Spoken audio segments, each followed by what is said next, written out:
성추행 의혹으로 사면 초과에 몰린 앤드류 쿠오모 뉴욕 주지사가 폭로가 나온 지 5개월 만에 사퇴를 발표했습니다. 외교부가 시애틀과 LA의 재외공관장 2명의 비위 의혹에 대해 조사하고 있습니다. 페루발 변이인 람다 변이가 점차 세력을 넓혀가고 있습니다. 첫 감염자가 나온 지 한 달도 안 돼서 람다 변이 감염자는 1000여 명을 넘었습니다. 가을 새학기를 앞두고 많은 대학들이 코로나19 백신 접종을 의무화하면서 백신을 거부하는 일부 학생들은 온라인에서 가짜 백신 접종 증명서를 구매하고 있습니다. 캐나다 정부가 지난해 3월 이후 16개월 만에 미국인의 입국이 가능하도록 국경 출입 제한을 해제했습니다. 첫날인 어제 국경 일부 지역에서는 통과하는 데 7시간이 걸렸습니다. 이상은 이 시각 주요 뉴스입니다.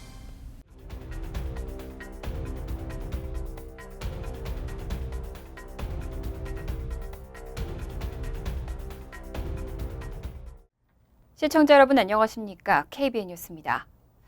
성추행 의혹으로 사면 초과에 몰린 앤드류 쿠오모 뉴욕 주지사가 첫 성추행 폭로가 나온 지 5개월 만에 사퇴를 발표했습니다. 그동안 쿠오모 주지사는 부적절한 행동은 없었다고 항변해왔는데요. 주 검찰총장의 보고서 공개로 의회 탄핵 절차에 속도가 붙고 기소 가능성까지 커지면서 사임 압력을 견디지 못한 것으로 보입니다. 앤드류 쿠오모 뉴욕 주지사는 오늘 TV 생중계 연설을 통해 자신은 뉴욕을 사랑하고 뉴욕에 방해가 되고 싶지 않다며 업무에서 물러날 것이라고 밝혔습니다. 사퇴 시점은 14일 후가 될 것이라고 덧붙였습니다. 오늘 발표는 쿠오모 주지사가 전 현직 보좌관 11명을 성추행 또는 희롱했다는 뉴욕주 검찰의 발표 후 일주일 만에 이뤄졌습니다. 지난 3일 공개된 검찰 보고서에는 쿠오모 주지사가 피해 여성들에게 원하지 않는 키스를 강요하고 가슴 또는 엉덩이를 만진 것은 물론 성적 모욕감을 느낄 수 있는 발언과 협박을 일삼았다는 진술이 자세히 기록되어 있습니다.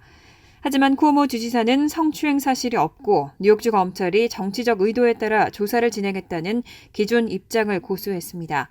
그는 주지사직을 유지하면서 자신에 대한 정략적인 공격에 맞설 싸울 경우 주정부가 마비될 수도 있다며 최선의 방법은 자신이 물러나서 주정부가 정상으로 돌아올 수 있게 하는 일이라고 말했습니다. 혐의는 인정하지 않지만 뉴욕주 행정마비를 초래하지 않기 위해 야인으로 돌아가 반격에 나서겠다는 뜻으로 풀이됩니다.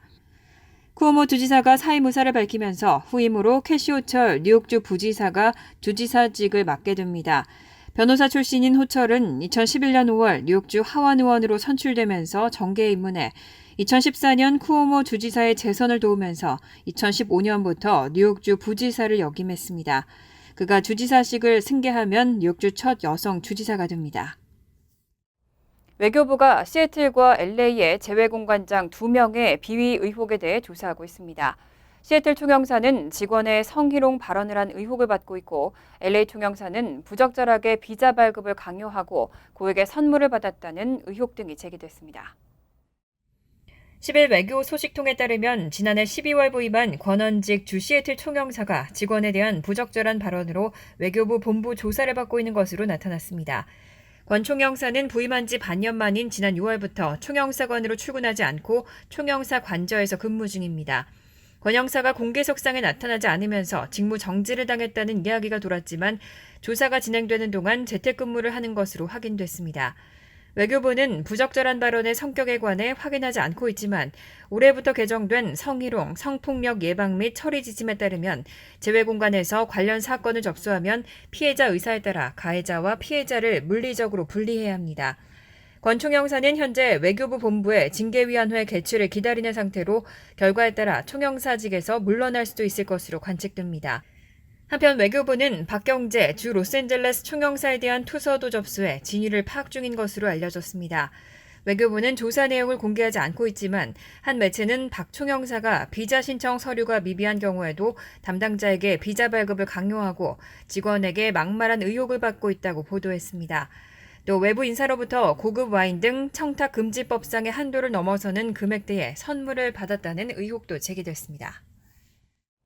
미국에서는 인도발 변이 바이러스인 델타 변이가 창궐하면서 코로나19 재확산을 이끌고 있는데요.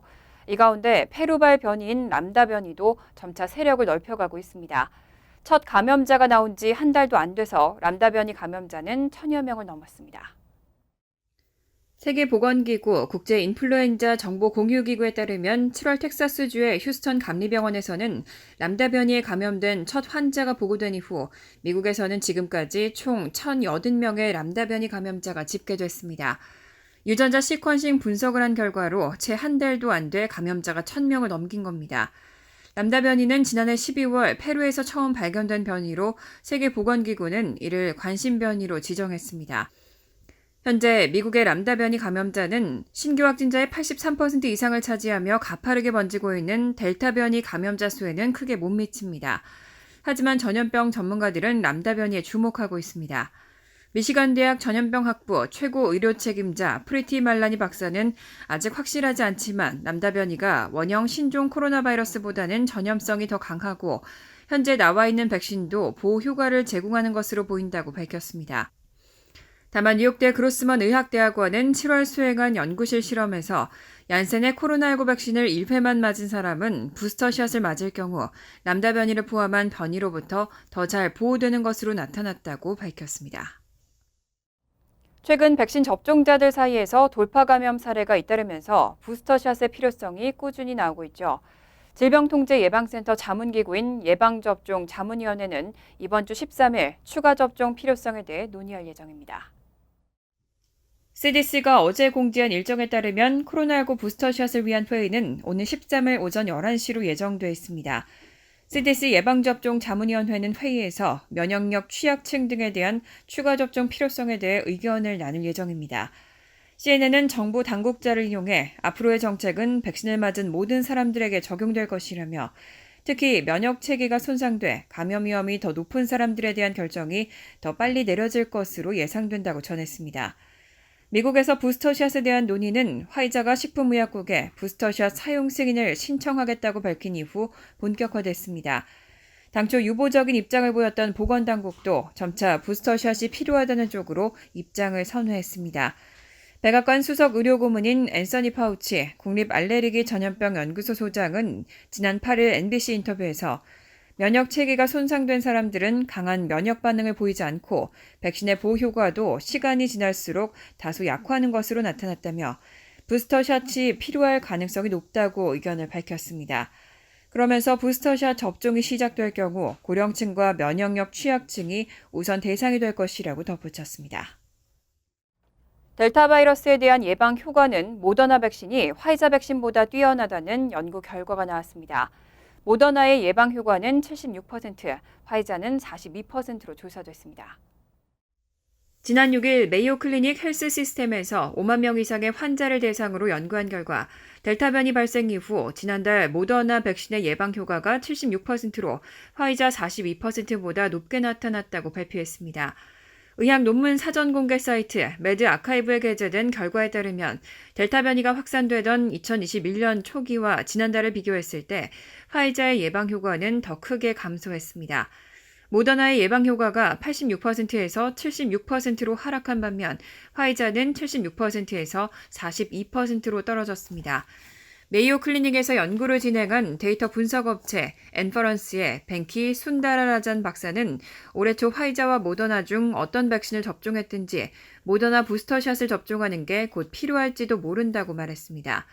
캐나다 온타리오 요양원에서 진행한 연구도 비슷한 결과를 보여줬습니다. 화이자보다 모더나 백신을 접종한 고령층이 델타 변이에 더 강한 면역 반응을 보였습니다.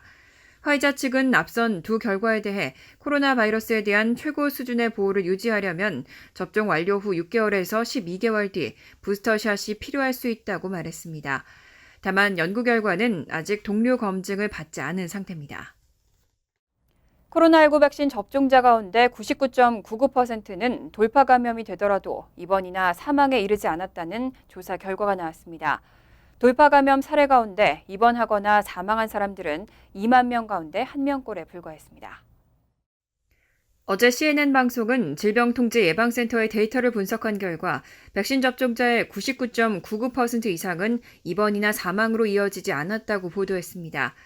CDC에 따르면 지난 2일 기준 미국에서 백신 접종을 마친 사람은 1억 6,400만 명을 넘어섰습니다.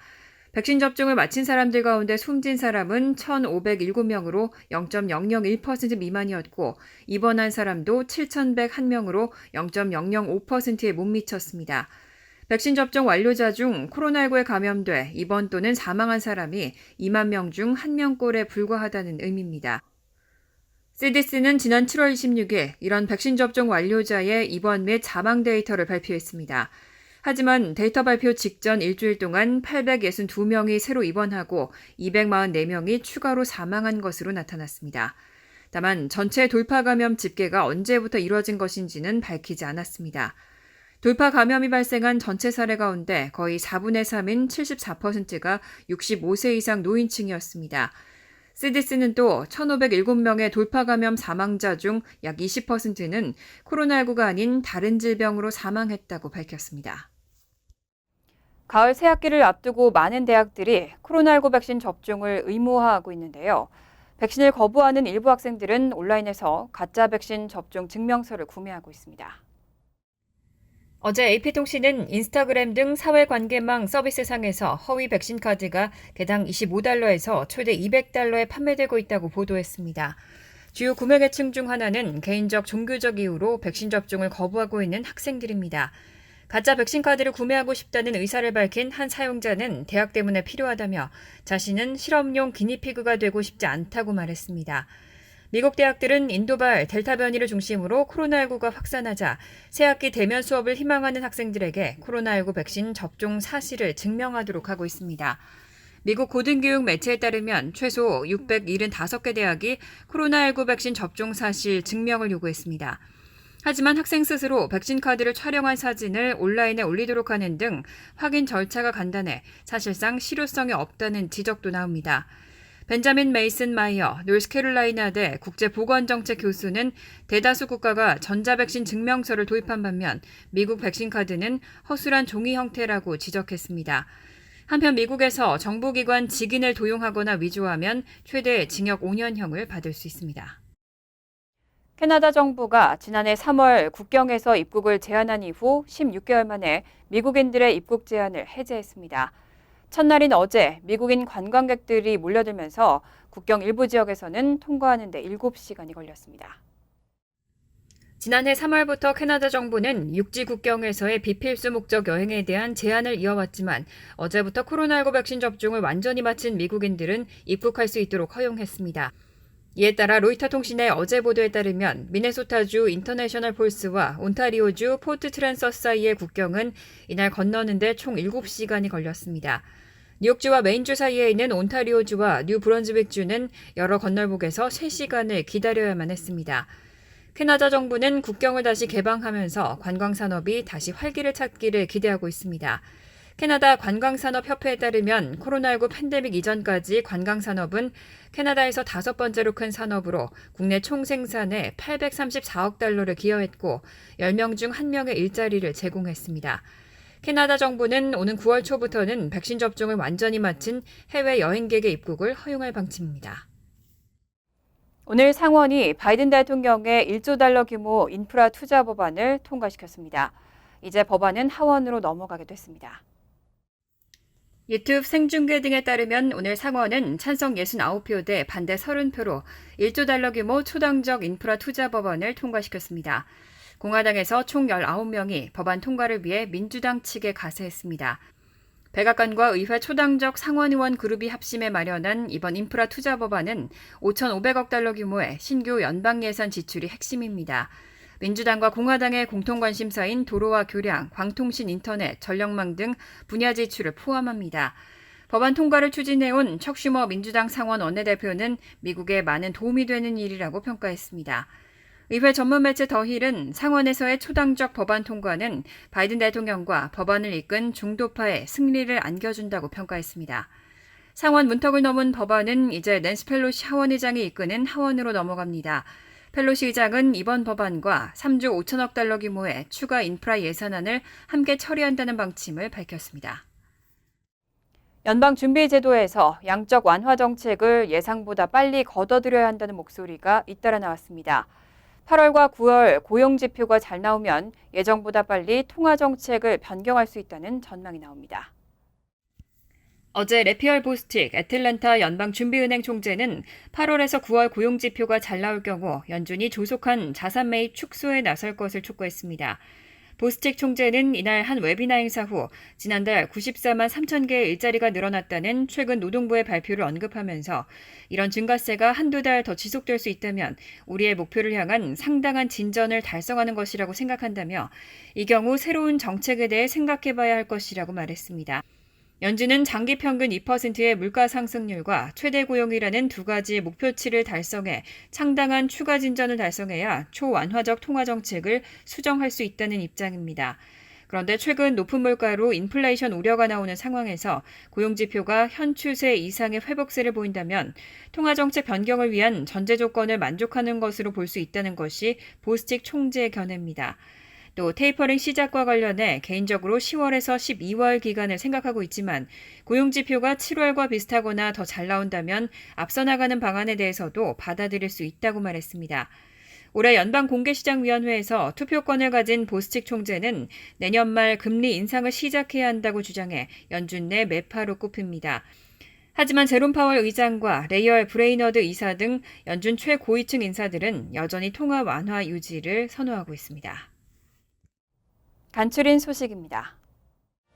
세계 20여 나라에 거주하는 한인들이 연합한 재외국민 유권자연대는 지난 6일 내년 3월 9일 치러질 제20대 대통령 선거를 위해 재외 유권자 우편투표를 도입하는 선거법 개정을 서둘러야 한다고 촉구했습니다. 유권자연대는 대통령 선거가 7개월 앞으로 다가왔다며 우편투표를 도입하는 법안을 심의하고 조율하는 데 시간이 아주 촉박한 만큼 한국 국회는 선거법 개정을 서둘러야 한다고 강조했습니다. 현재 국회에는 재외 유권자 우편투표를 허용하는 공직선거법 일부 개정 법안이 5개 발의돼 있는 상태입니다. 하지만 재외 유권자 투표는 내년 2월 대선보다 먼저 시작해 조속한 법안 통과가 촉구되고 있습니다.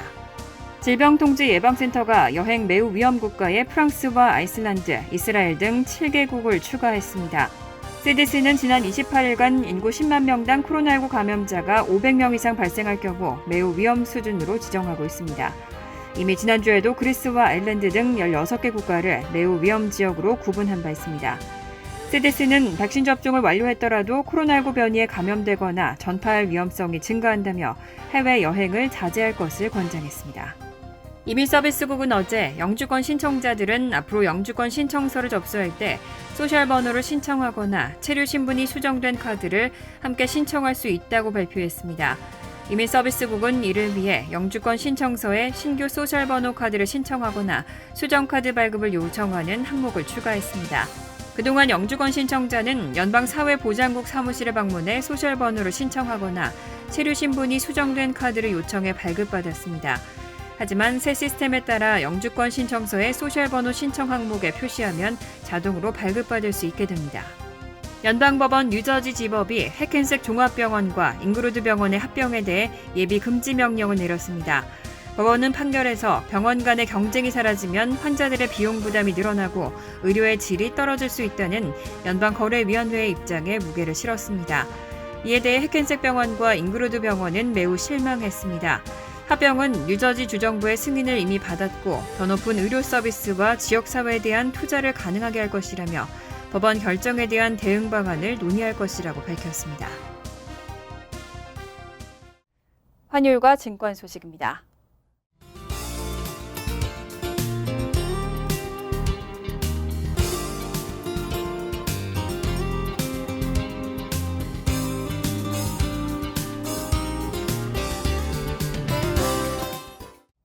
이어서 날씨입니다.